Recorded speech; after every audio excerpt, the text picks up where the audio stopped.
The moment I heard my daughter-in-law's voice on the phone, something inside me tensed, the way it does right before a thunderstorm. "Of course we'll be there, Mom," she said sweetly, too sweetly. "I'll make sure everything is perfect." Perfect. That word lingered like perfume that's a little too strong, pleasant on the surface but hiding something sharp underneath. It was early December, and the house smelled of pine and cinnamon, my favorite time of the year. Every year since my son got married, I'd hosted Christmas in our family home. It was tradition, laughter spilling from the kitchen, the clinking of plates, my grandkids sneaking cookies before dinner. I'd been looking forward to it. My husband, Daniel, less so.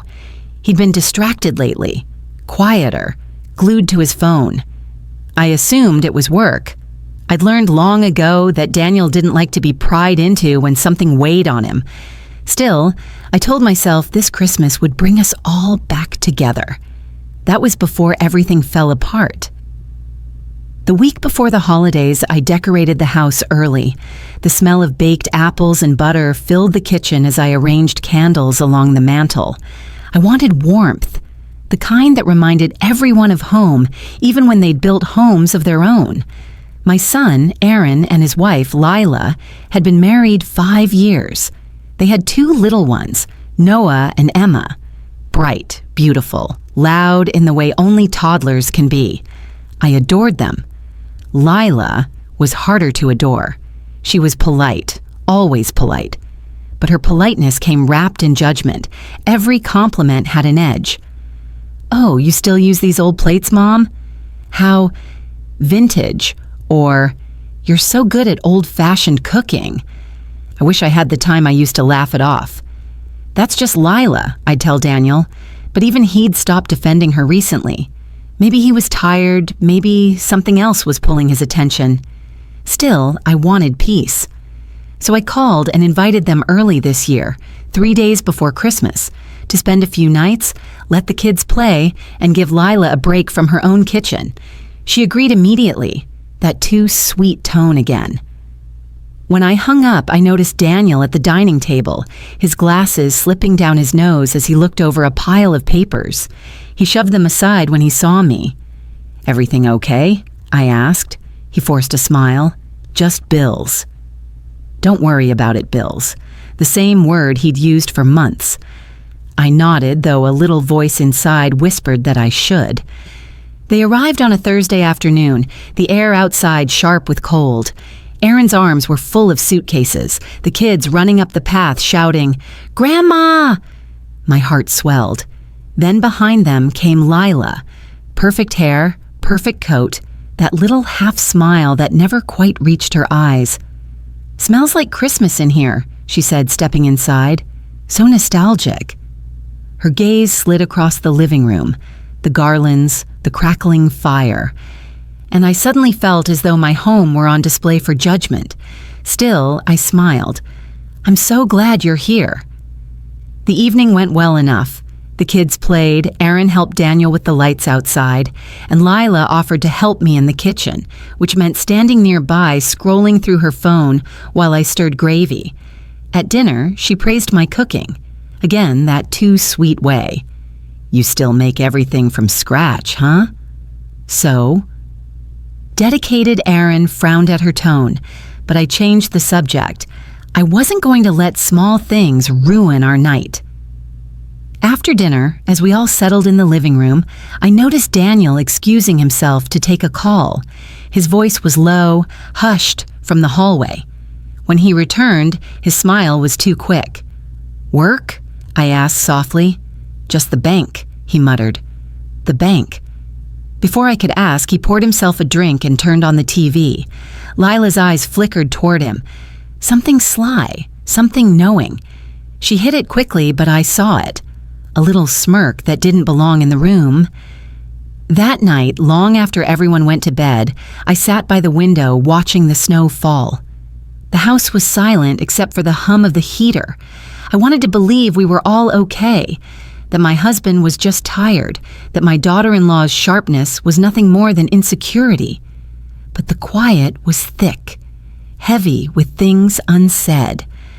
The next morning, it started small. I came downstairs to find Lila rearranging the table settings I'd laid out the night before. She looked up, smiling innocently. "Oh, I thought this way might look more modern," she said. "You know, like what we did last year at our place." I bit back a sigh. "Of course. Whatever you think looks nice." Her smile widened, victory disguised as helpfulness.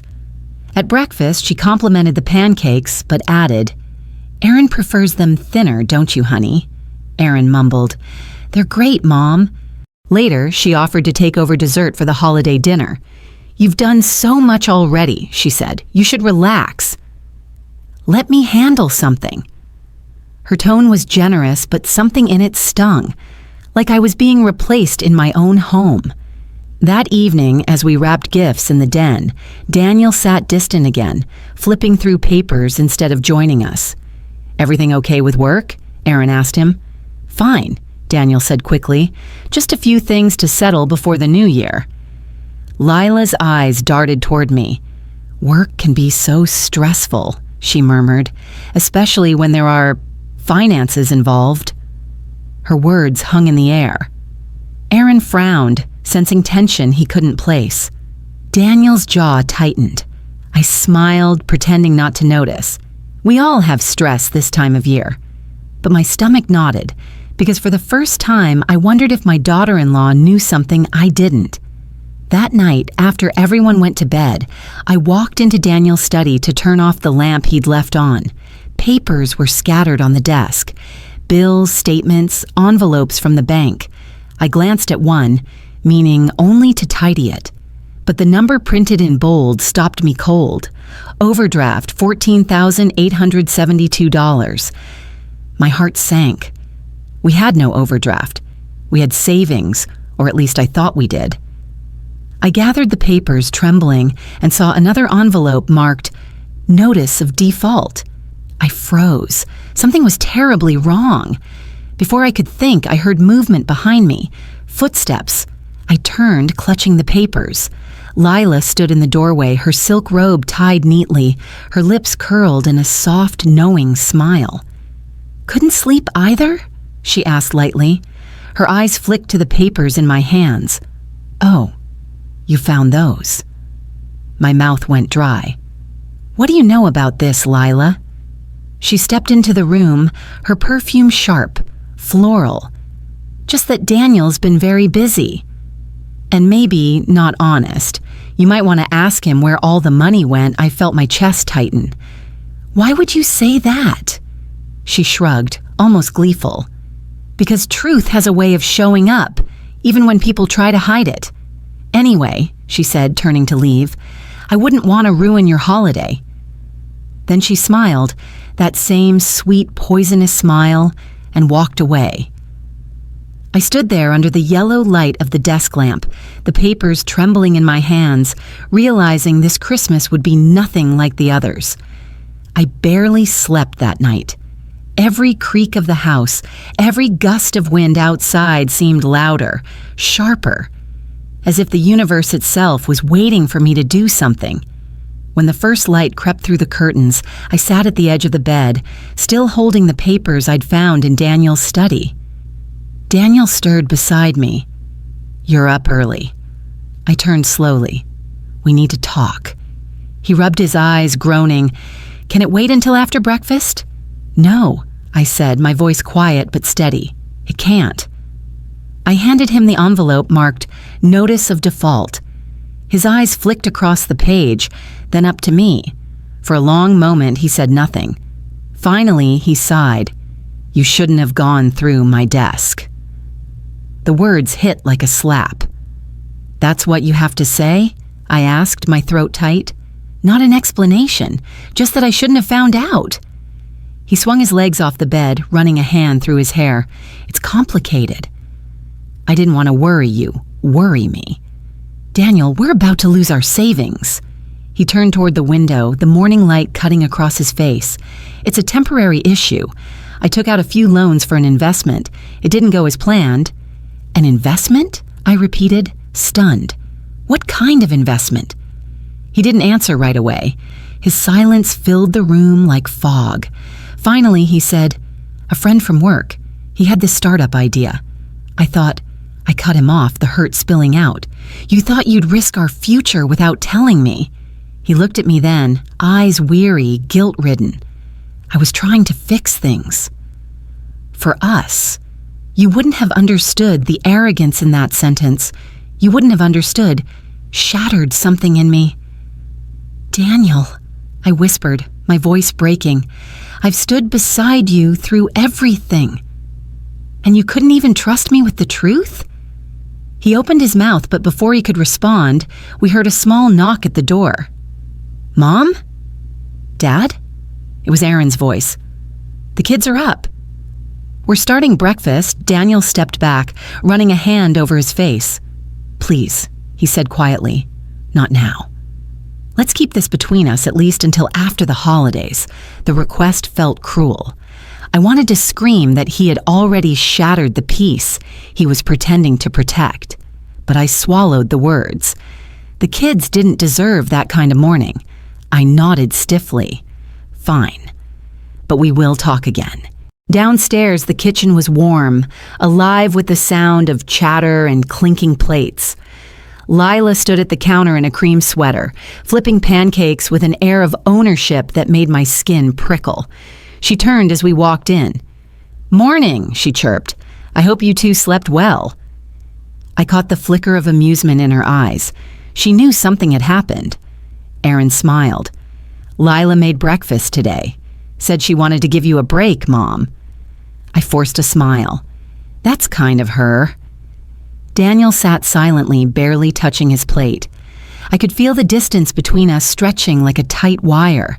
Every time I looked at him, guilt flashed across his face, and Lila's eyes followed the tension like a cat watching prey. When the kids ran off to play, Lila leaned back in her chair. "So, Daniel," she said casually, "how's work these days?" "I heard the company's been restructuring?" Daniel's fork froze halfway to his mouth. Aaron frowned. "Restructuring? What's that about?" "Oh," she said innocently, "just something I overheard when we visited last month." One of his colleagues mentioned layoffs. Must be stressful. Daniel's face darkened. "You shouldn't believe everything you hear, Lila." She smiled sweetly. "Of course not. I just hope it's nothing financial. You know how tricky those things can be." The room went silent. Aaron looked between us, confused. "Is something going on?" he asked. I opened my mouth and then closed it again. I didn't want to cause a scene at breakfast. Not yet. Lila looked pleased with the tension she'd created. She took a slow sip of her coffee, eyes glinting. The rest of the day dragged.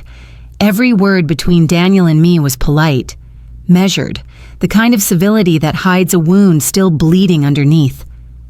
In the afternoon, Lila suggested we all go for a walk to see the town's Christmas lights. I agreed, hoping fresh air might cool my nerves. Snow crunched under our boots as we walked through the park. The kids laughed, chasing each other, their mittens bright against the white. For a brief moment, I felt a flicker of peace, until I noticed Daniel checking his phone again. His expression tightened, and he quickly slid it into his coat pocket. "Who keeps calling?" I asked softly.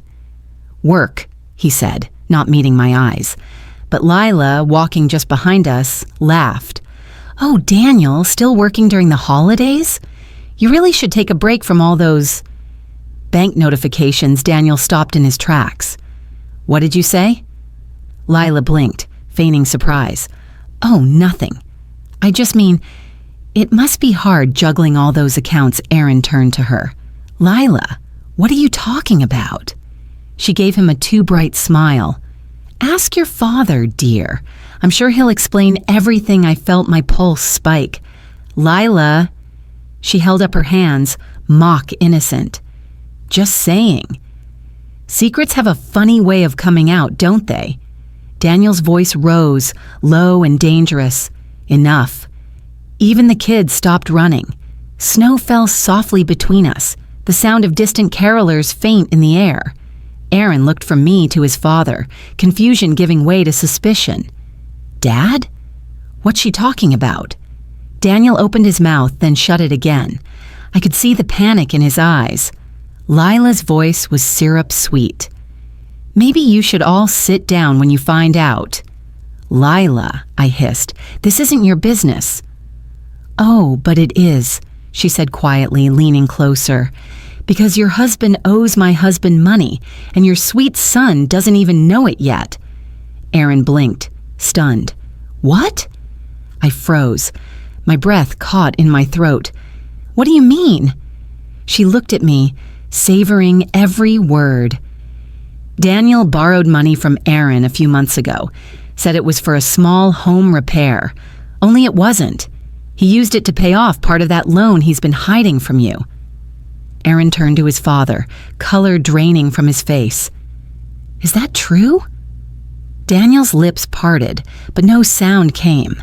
That silence, that awful, endless silence, was all the answer we needed. Snow kept falling, steady and unbothered, as my family unraveled in the middle of the park. That night, I couldn't look at Daniel. Aaron and Lila took the kids upstairs early, claiming they were tired. The house felt hollow, stripped of the warmth I'd built. Daniel sat on the couch, his head in his hands. I never meant for them to find out like that, he whispered. I stood by the window, staring at the reflection of the Christmas lights. Then maybe you shouldn't have lied. He looked up, eyes pleading. I thought I could fix it. I just needed time, I said quietly. Or another secret to hide behind? He flinched. I wanted to hate him, but all I felt was exhaustion. The kind that seeps into your bones when you realize love alone doesn't make people honest. The grandfather clock ticked in the corner. Outside, the snow kept falling. Inside, everything else was falling apart. Morning came, but the house felt frozen in time. No laughter, no smell of pancakes, no small talk. Just silence, heavy and uncomfortable. When I came downstairs, Daniel was gone. His coat and car keys were missing, but he'd left a note on the counter. Need to clear my head. Don't wait up. I stared at those 5 words until they blurred. Aaron came into the kitchen, his face pale, jaw tight. He left? I nodded. Good, he muttered. He should be ashamed. My heart clenched. Aaron? He looked at me, eyes raw. Mom, I trusted him. When he asked for that money, I didn't even think twice. I thought, he was helping you surprise me with something. A house deposit or a family trip. His voice cracked. I didn't think he'd lie. I stepped closer, wanting to comfort him, but he shook his head. Lila told me last night that she suspected something weeks ago. She said she found messages on my phone, ones I didn't even know Daniel sent me. I frowned. Messages? He nodded. Apparently, Daniel used my login to email her husband about the repayments. Lila saw it, and that's how she knew my stomach twisted. So she's been sitting on this, waiting for a moment to humiliate him? Aaron's expression darkened. She said she was protecting me. But I don't buy it anymore. He grabbed his coat. I'm going to find him. Wait, I said quickly, grabbing his arm. Don't go angry. Whatever Daniel did, this family doesn't need more shouting. Aaron looked at me, eyes softening just enough. You still love him, don't you? I hesitated. I don't know. But love doesn't excuse what he did. He nodded, then left quietly, snow crunching under his boots as the door closed. Hours passed. I sat by the window, watching the road, waiting for someone, anyone, to come back. When the door finally opened, it wasn't Aaron or Daniel. It was Lila. She stepped inside, brushing snow off her coat, her lips curved in that same practiced smile. I thought I'd check on you, she said sweetly. You must be so overwhelmed. I forced myself to breathe evenly. What do you want, Lila? She tilted her head, feigning innocence. To help. You deserve to know the truth about your husband. My patience snapped. You've done enough. You humiliated him, embarrassed Aaron, and tore our family apart, all while pretending to be some kind of savior." Her smile faltered for the first time. I didn't pretend anything. "I told the truth. Your truth," I said coldly, "not the whole one." Her brow furrowed. What's that supposed to mean? I reached into the drawer and pulled out a printed email I'd found on Daniel's desk the night before. One I hadn't fully understood until now. The sender, Lila H. The subject, About the repayment, urgent. The message was short. "If you don't make the transfer by Friday, I'll have no choice but to tell Aaron. I'm sure Leah would love to hear where her savings went." Lila's face drained of color. I stepped closer. "You didn't tell Aaron out of concern. You blackmailed Daniel." She stammered. I was just trying to get him to pay back what he owed." "You threatened him," I cut in sharply, "and when he couldn't, you made a show of it. You wanted this family to implode because you enjoyed watching it." For the first time, her mask cracked. "You don't understand what it's like being lied to," she whispered. "Aaron's father hurt us before. I wasn't going to let another man drag him down." I stared at her, feeling an ache that wasn't quite pity, but close. "So you decided to burn everyone else with him?" She swallowed hard. Maybe I did. The sound of the door opening behind her made us both turn. Daniel stood there, soaked, pale, and exhausted. Aaron was just behind him, his eyes red. "Lila," Daniel said quietly, "leave." For once she didn't argue. She just looked between us, maybe realizing what she'd destroyed, and walked out into the snow. That night, Daniel sat across from me at the kitchen table. No lies, no excuses this time. Just two people sitting in the ruins of what used to be trust. "I'm sorry," he said finally, "not just for the money. For everything I hid. For letting her get to us." I looked at him for a long time. His hands trembled. The man I'd once trusted with everything looked small, human. "Do you love me?" I asked quietly. He nodded. "Always." "Then prove it," I said. "No more secrets." "Not one." He took my hand. "I swear." Outside, snow fell again. Softer this time, gentler, like the world was offering a second chance. I didn't know if forgiveness would come easily, but for the first time in days, I felt something shift. Maybe not peace, but the beginning of it. The days after Lila left were eerily calm. Snow still blanketed the yard, soft and unbroken, as if the world was asking us to start fresh. But inside, every sound seemed louder. The clink of a spoon, the creak of a chair. Even breathing felt heavy. Daniel stayed quiet most of the time. He cooked breakfast, shoveled the walkway, kept himself busy. I could see he wanted to talk but didn't know how to begin. Aaron and the children went home early. He said he needed space. I didn't argue. When the car pulled out of the driveway, the silence that followed was deafening. That night, Daniel sat beside me on the couch. He stared at the dark TV screen for a long while before finally speaking. "I called the bank," he said. "The debts. They're paid now." I sold the rental property. I looked at him, startled. "That house was your father's legacy." He nodded slowly. "I know. But it was built on the same pride that got me here. I thought if I kept everything under control, no one would see how badly I was failing. I thought I could fix it quietly." His voice cracked. "I didn't realize hiding it was worse than losing it." For a moment, I didn't respond.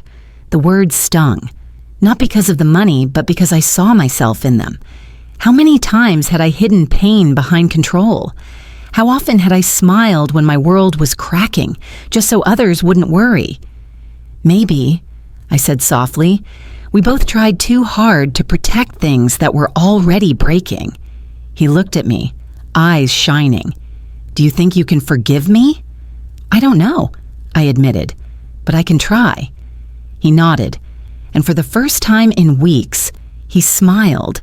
Not the rehearsed, polite kind, but something small and fragile. A few days later, a letter arrived in the mail. It was from Layla. The handwriting was rushed, the ink smudged, like she'd written it in tears. "Leah, I know you probably hate me, and maybe you should, but I need you to understand something. Daniel wasn't the only one keeping secrets. When I said I found his emails, I didn't tell you that I also found messages from a creditor who was threatening to sue Aaron because of a failed investment. Daniel wasn't stealing from you. He was covering for your son. He took out loans in his name so Aaron wouldn't lose the house. I told myself I was protecting Aaron by exposing Daniel, but I realize now I was just angry that I couldn't control how things unfolded. I didn't think about who would be hurt. I'm sorry. Truly, Lila." The paper trembled in my hands. Daniel had never once mentioned Aaron's involvement. He could have defended himself, shifted the blame, but he hadn't. I found him in the workshop later that evening, sanding a piece of oak. The smell of sawdust filled the room, earthy and warm. I handed him the letter without a word. He read it slowly, eyes moving back and forth, his jaw tightening with each line. When he finally looked up, there was no triumph, no bitterness, just quiet exhaustion. "I didn't want him to know," he said. "He's worked so hard to build his life." I couldn't let him think he was a failure. I stood there watching the man I'd almost stopped recognizing, and suddenly saw the same thing I used to love: his stubborn loyalty, his misguided kindness, his heart. I took a deep breath. "We'll tell him together. No more secrets." He nodded, tears glinting under the warm workshop light. Weeks passed, the holidays ended, and the house emptied of its ghosts. Aaron eventually came by one afternoon. We sat in the kitchen, me, him, Daniel, and told him everything. He listened, silent at first, then dropped his face into his hands. "Dad, you should have told me," he whispered. Daniel's voice shook. "I didn't want to burden you." Aaron looked up, eyes red. "You were never a burden." "You're my father." In that moment, something healed, not completely, but enough for us to breathe again. Months later, when spring came, I took down the Christmas garland that had been left hanging on the porch. I held it in my hands, smiling faintly. That holiday was supposed to be perfect. Instead, it became the one that changed everything, the one that stripped away illusions, pride, and pretense, until all that was left was truth. And maybe that's what family really is. Not the happy pictures we hang on the wall, but the messy, painful, honest love that survives what the pictures never show. When I think back to that holiday, it's no longer the decorations or the ruined dinner that come to mind. It's the silence that followed and what it revealed. Sometimes, life doesn't shatter in one loud moment. Sometimes it breaks quietly, in hidden debts, in unspoken guilt, in pride that keeps us from saying, "I need help." That winter, I learned that betrayal isn't always born from malice. Sometimes it's born from fear. The fear of losing love, of losing face, of being seen as less than what we've tried so hard to be. Daniel and I are still rebuilding. Trust doesn't return overnight. But we talk now. We share things, even the uncomfortable ones. Aaron and Lila are working through their own healing too. We've learned that forgiveness isn't a gift you give once. It's something you choose again and again until it starts to feel like peace. If you've ever had someone you love hide something from you, not out of cruelty, but out of weakness, maybe you understand. Sometimes the hardest part isn't forgiving them. It's forgiving yourself for not seeing it sooner. But healing begins when truth is no longer the enemy. So tonight, if you're listening to my story, I hope it reminds you of this. Family isn't about perfection. It's about staying, even when the truth shakes the ground beneath your feet. Would you have forgiven him or walked away? Tell me what you think in the comments below. And if my story touched you tonight, don't forget to subscribe and stay for the next one. Because sometimes the stories we tell aren't just about others. They're the mirrors that help us understand ourselves.